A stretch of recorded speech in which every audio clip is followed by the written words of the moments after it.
once again to the Awal Academy of Education। आज हम English competitive English के लिए जो हमने शुरू किया था, आज उसका हम नेक्स्ट चैप्टर इस वीडियो में डिस्कस करेंगे। ठीक है, तो जो ये चैप्टर है ये हमारा बेस्ड ऑन है subject and predicate. Subject and इस प्रेडिकेट को हम ऑब्जेक्ट भी बोल देते हैं, ये आपने ध्यान रखना है। सब्जेक्ट एंड ऑब्जेक्ट और सब्जेक्ट और प्रेडिकेट, राइट। पिछले वीडियो में हमने सेंटेंस और उसके टाइप्स के बारे में किया था। इसमें हम जो है सब्जेक्ट एंड प्रेडिकेट के बारे में कवर अप करेंगे। ठीक है, now what is subject?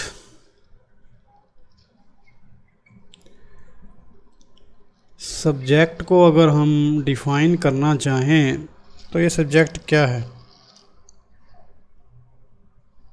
The part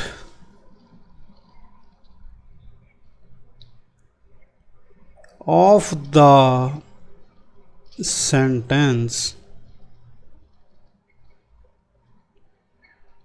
the part of the sentence which names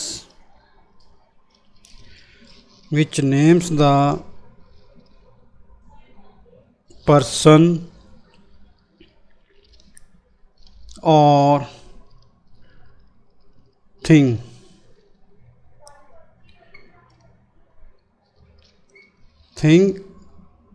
We are speaking about, मतलब सेंटेंस का ऐसा पार्ट जिसमें हमें पर्सन या थिंग जिसके बारे में हम बोल रहे हैं या कुछ कहना चाह रहे हैं, या उसको ऐसे समझो कि जो एक सेंटेंस में काम करने वाला है, डूअर, इसको डूअर भी बोल देते हैं। That is called subject, right. ठीक है, तो जो काम करने वाला है वो क्या हो गया? सब्जेक्ट। तो ये जो सब्जेक्ट है it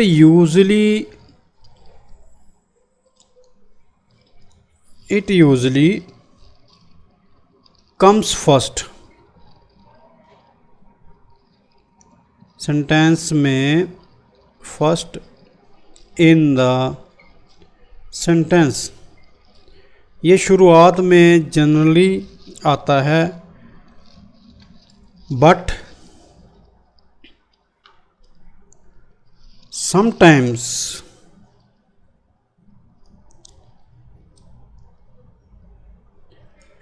it is put after the predicate और ऑब्जेक्ट।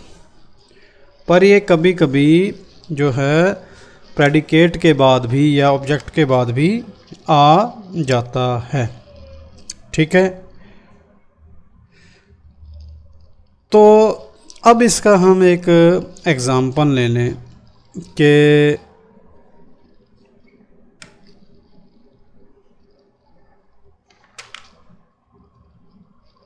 एग्जाम्पल में हम अगर इजीली इसको समझें तो he has a good memory. ठीक है। Who has a good memory, he has. तो इसमें जो है हम किसके बारे में बात कर रहे हैं, ही के बारे में, ठीक है। तो ही क्या हो गया यहाँ पे, सब्जेक्ट हो गया,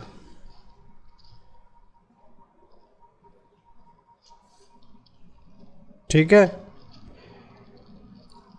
ही क्या हो गया, सब्जेक्ट पहले आया है इस सेंटेंस में, तो ये सब्जेक्ट हो गया। हम किसके बारे में बात कर रहे हैं, ही के बारे में। Who has a good memory, he has a good memory. तो ये क्या हो गया यहाँ पे, subject. Subject is the doer or the person or thing we are speaking about, जिसके बारे में हम बोल रहे हैं, ठीक है। अब इस सेंटेंस में ये पहले आया है, अब कई सेंटेंस में बाद में भी आ जाता है। जैसे बाद वाला देखो, here comes the bus, here comes the bus. तो द बस क्या हो गया, इसके अंदर सब्जेक्ट हो गया, ये बाद में आया है, यानी यहाँ पे ये थिंग है। हमने यहाँ पे पर्सन और थिंग लिखा है, तो ये थिंग है। तो हेयर कम्स द बस ये बाद में आई है, ठीक है। ये एग्जांपल हो गया पहले आने वाले सब्जेक्ट का, ये हो गया बाद में आने वाले सब्जेक्ट का। अच्छा, सब्जेक्ट के बारे में एक और चीज़ याद रखनी है कि इन इम्पेरेटिव सेंटेंसेस,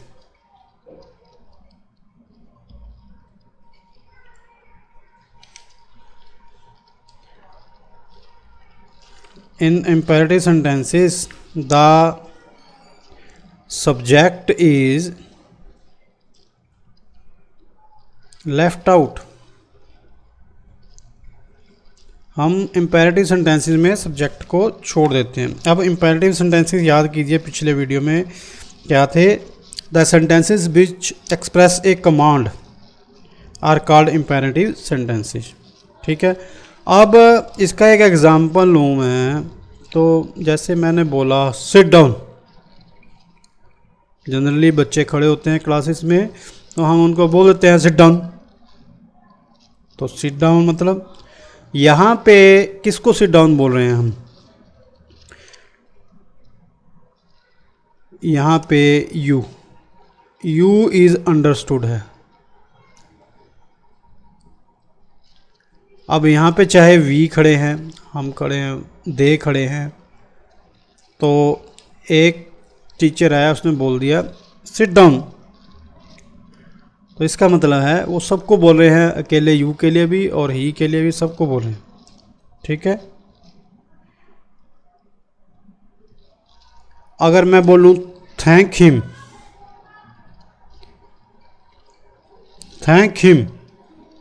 अब किसको, हिम को थैंक करना है, पर थैंक कौन करेगा, मैं जाहिर है सामने वाले को बोलूँगा यू इज़ अंडरस्टूड है यहाँ पे, ठीक है। तो इन दोनों इम्पेरेटिव सेंटेंसेस में हमने जो है सब्जेक्ट को छोड़ दिया, लेफ्ट आउट कर दिया, राइट। तो यहाँ पे अंडरस्टूड है, कौन थैंक करेगा, सामने वाला, यानी you, you should thank him, you should thank him ना बोल के मैंने सीधा बोल दिया थैंक हिम, राइट। अब ये हो गया सब्जेक्ट की बात, कि जो काम करने वाला है, जो डूअर है, या जिस पर्सन और थिंग के बारे में हम बोल रहे हैं, वो क्या हो गया, सब्जेक्ट। जनरली ये पहले आता है सेंटेंस में, ओकेजनली ये बाद में आता है। इम्पेरेटिव सेंटेंसेस में हम इसको लेफ्ट आउट कर देते हैं, ये अंडरस्टूड है कि ये सब्जेक्ट है, ठीक है। अब आओ दूसरी बात, प्रेडिकेट और object. Object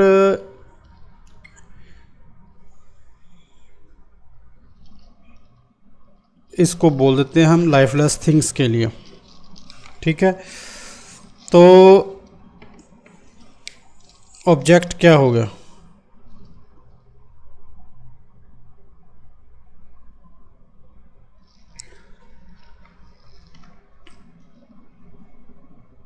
the part of the sentence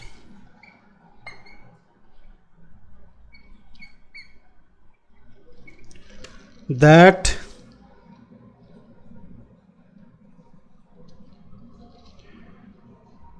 और रादर इसको हम विच कर देते हैं क्योंकि इसमें ऑब्जेक्ट भी आ जाती है। विच टेल्स समथिंग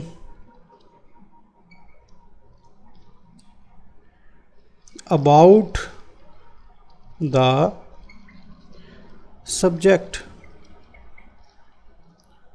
सेंटेंस का वो पार्ट जो सब्जेक्ट के बारे में कुछ बताता है, तो वो क्या हो गया? प्रेडिकेट और ऑब्जेक्ट, राइट? प्रेडिकेट और ऑब्जेक्ट। अब मान लो मैं कोई सेंटेंस लिख देता हूँ,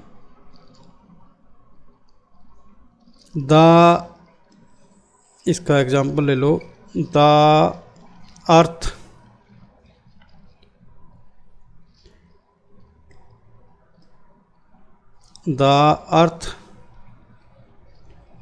revolves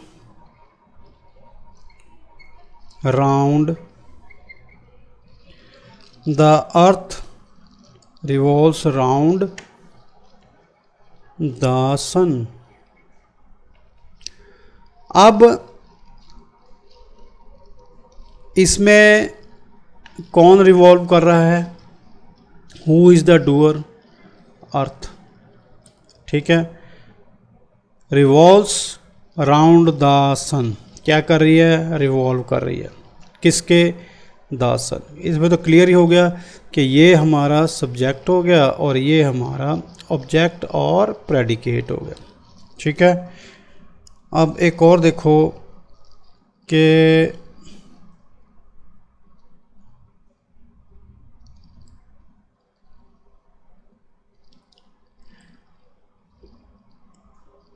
I shot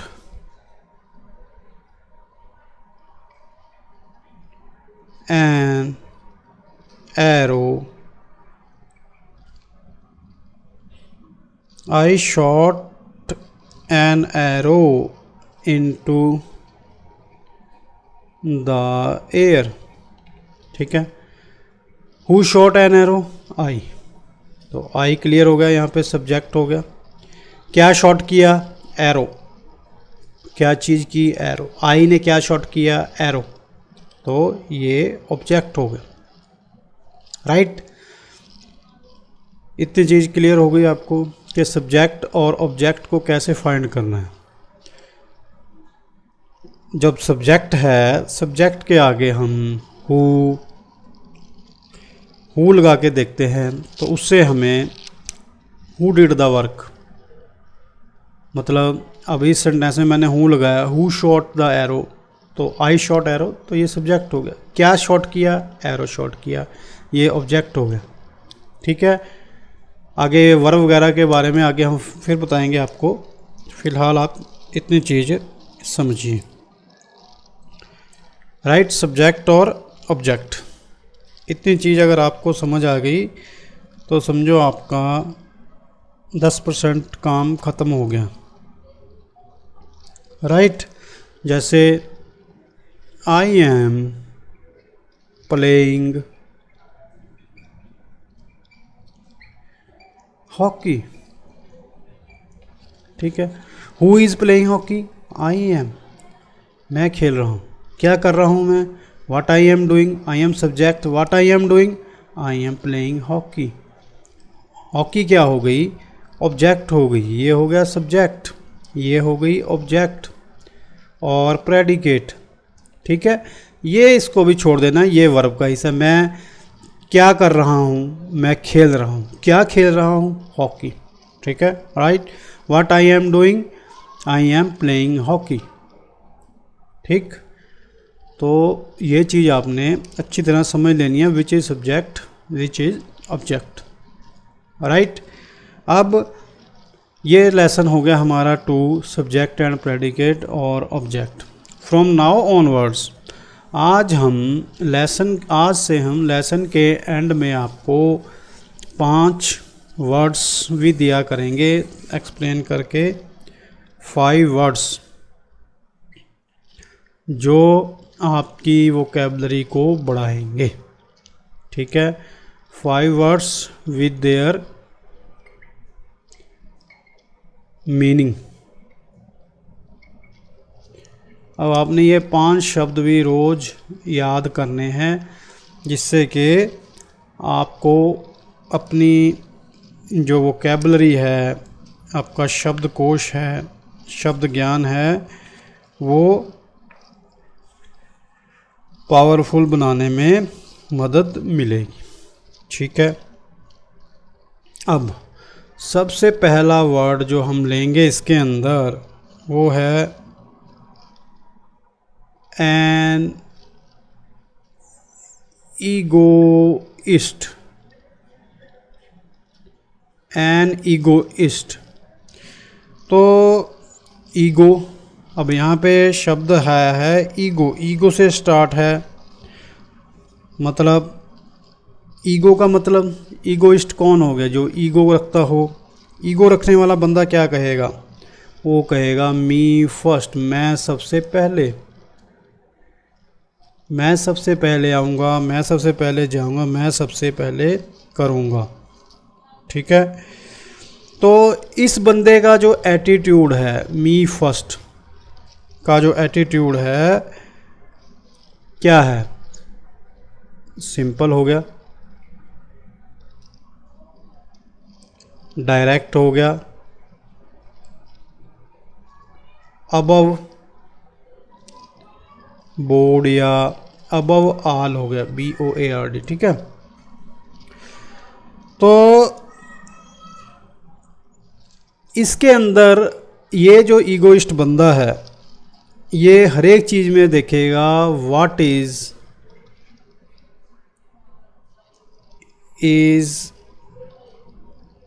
in it for me. किसी भी काम में वो कहेगा कि मेरे लिए क्या, मेरा क्या, मैं क्यों, तो मैं, तो ये मैं जो है हम इंग्लिश में इसको बोल देते हैं ईगो, ईगोइस्ट। ठीक है, तो ये इसकी क्वालिटीज़ होगी कि वो डायरेक्ट होगा, अबव बोर्ड होगा, सिंपली वो कहेगा भी मैं ही हूँ जो हूँ। ठीक है, मतलब आई से जो रिलेटेड हो गया, जो मेरे से रिलेटेड हो गया वो हो गया, इसमें मैं अपने आप को सर्वे पर ही रखूँगा, सबसे ऊपर रखूँगा। तो सेल्फ एडवांसमेंट, ठीक है, चाहे ये दूसरों को हर्ट करे तब भी मैं अपनी सेल्फ एडवांसमेंट ही रखूँगा। इसके अंदर जो एटीट्यूड होगा ईगोइस्ट का, वो हो गया सेल्फिशनेस, सेल्फिशनेस, SELFISHNES, सेल्फिश होगा। ग्रीडनेस होगी उसके अंदर, ग्रीड, लालची होगा। और रूथलेस होगा। रूथलेस का मतलब है कि वो कठोर हृदय वाला। ठीक है, प्लेन हार्टेड पर्सन होगा जो ईगोइस्ट होगा। ये इसकी क्वालिटीज़ होगी। ठीक है, मी फर्स्ट, आई फर्स्ट, सेल्फिशनेस, ग्रीड, रूथलेस, हर एक चीज़ में दिखेगा कि मेरा क्या है इसके अंदर, मेरा क्या फ़ायदा, what is it in it for me, right. ये क्वेश्चन जो है किसको दिखाएंगे, वो ईगोइस्ट को दिखाएंगे, शो करेंगे। ठीक है, अब इस ईगोइस्ट से ही मिलता जुलता शब्द हम एक आपको दिखाएंगे। क्या? An egotist. ये हो गया ईगोइस्ट, ऊपर था ईगोटिस्ट। ठीक है, तो ईगोटिस्ट में क्या है?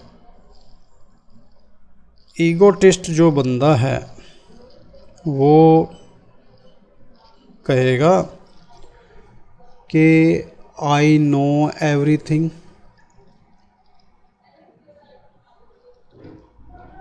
मुझे सब पता है, मुझे सारी जानकारी है। आई एम एन एक्सपर्ट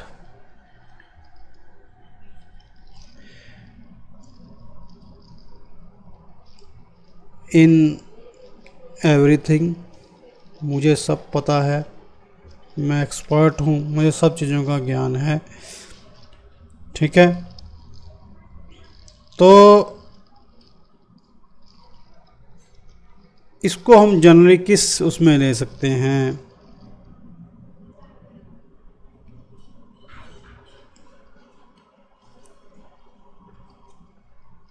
कि आप जनरली क्या सोचते हैं, व्हाट यू हैव डन, आपने क्या किया है, आप कितने अच्छे हैं।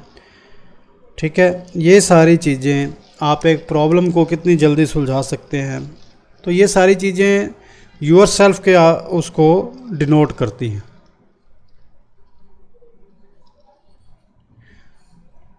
ठीक है, तो इस बंदे को हम बोल देते हैं एन ईगोटिस्ट।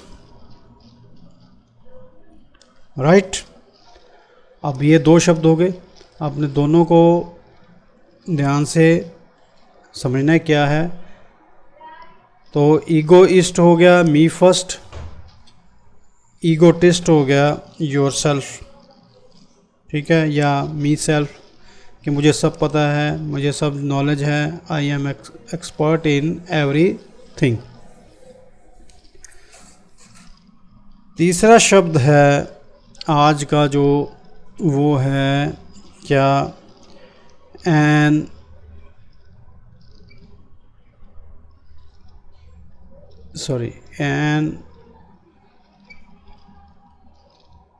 अल्ट्रूइस्ट। अब ये अल्ट्रूइस्ट क्या हो गया?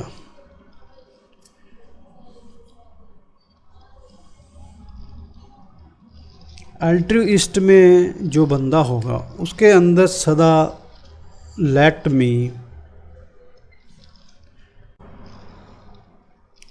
Help you, let me help you की भावना रहेगी, कि वेलफेयर की भावना रहेगी, आप दूसरों का भला सोचोगे, वेलफेयर ऑफ अदर्स। ठीक है, irrespect of your own interest,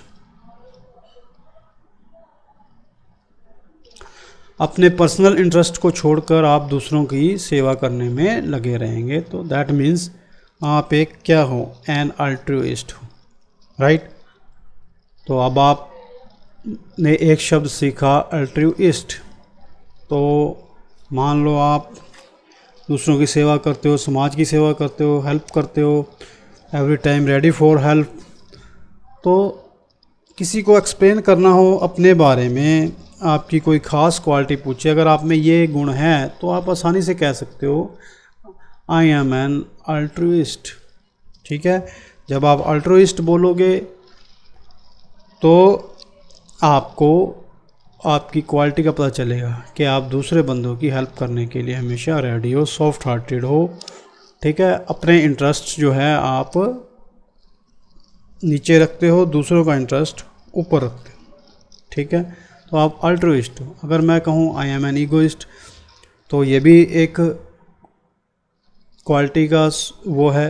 हाँ, आप क्लियर हो, आपने सीधा बता दिया कि आप एक ईगोइस्ट हो।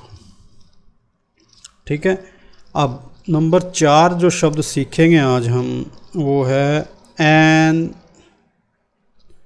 इंट्रोवर्ट। इंट्रोवर्ट, अब इंट्रोवर्ट जो बंदा है वो क्या कहेगा, उसकी मेनली ये कंडीशन होती है लीव मी अलोन, यार मुझे अकेला छोड़ दो। ठीक है, मुझे अकेला छोड़ दो। तो इस बंदे के अंदर हमेशा एक भावना रहेगी क्या कि what do other people think of me, भी दूसरे बंदे मेरे बारे में क्या सोचते हैं, इसके अंदर यही भावना रहेगी। How do I look,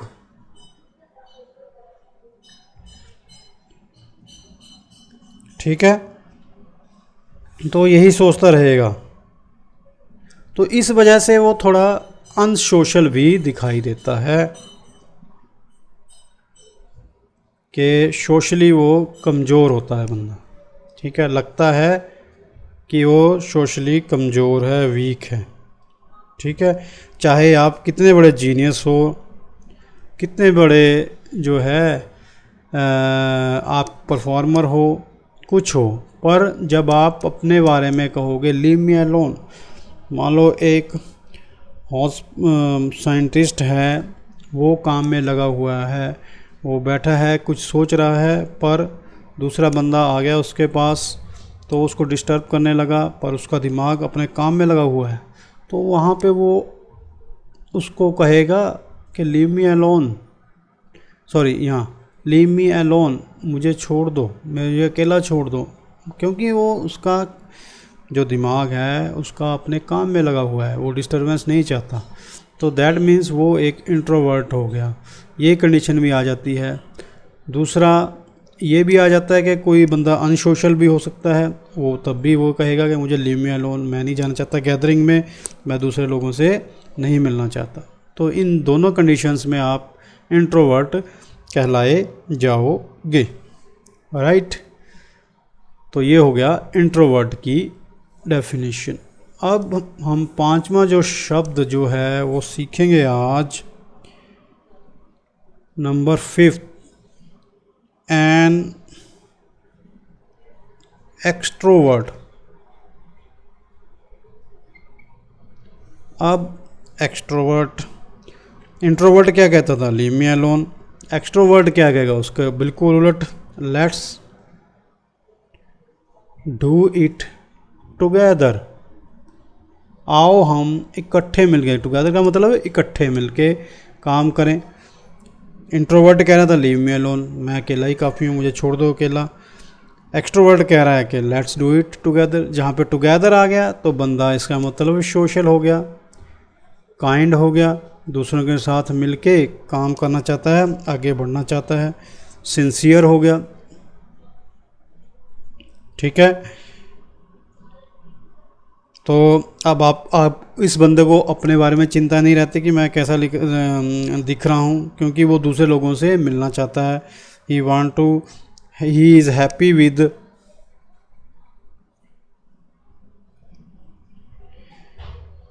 with others, social है, सिंसियर है, हैप्पी रहता है वो। ठीक है, जनरली ये जो बंदा जो है फुल ऑफ हाई स्पिरिट्स से ये फुल रहता है, मतलब इसका आत्मविश्वास जो है बहुत ज़्यादा हाई रहता है, बड़ा हुआ रहता है। ठीक है, हमेशा उड़ता रहता है ये।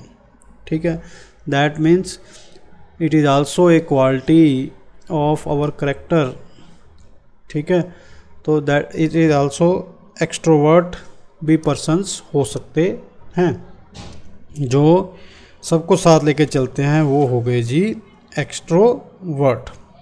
राइट, अब ये 5 अलग अलग तरह के शब्द आपने सीखे, इनको आप याद कर रखिए, इनके मीनिंग्स याद रखिए, और इनकी क्वालिटीज़ याद रखिए और जज कीजिए कि आप में क्या क्वालिटी है, कि आप एक ईगोइस्ट हो, एक ईगोटिस्ट हो, एक अल्ट्रोइस्ट हो, एक इंट्रोवर्ट हो या एक एक्सट्रोवर्ट हो। राइट, जज कीजिए। नेक्स्ट वीडियो में हम फिर हाजिर होंगे एक नए चैप्टर और 5 नए वोकेबलरी वर्ड्स के साथ। अगर आप ये 5 वर्ड्स रोज़ भी करते जाओगे, जैसे जैसे हमारे वीडियो बढ़ते जाएंगे वैसे वैसे आपका शब्द ज्ञान भी बढ़ता जाएगा। Right, try to understand their meaning. अगर आपको कोई डाउट है तो आप हमारे कमेंट सेक्शन में जाकर इसको पूछ सकते हैं।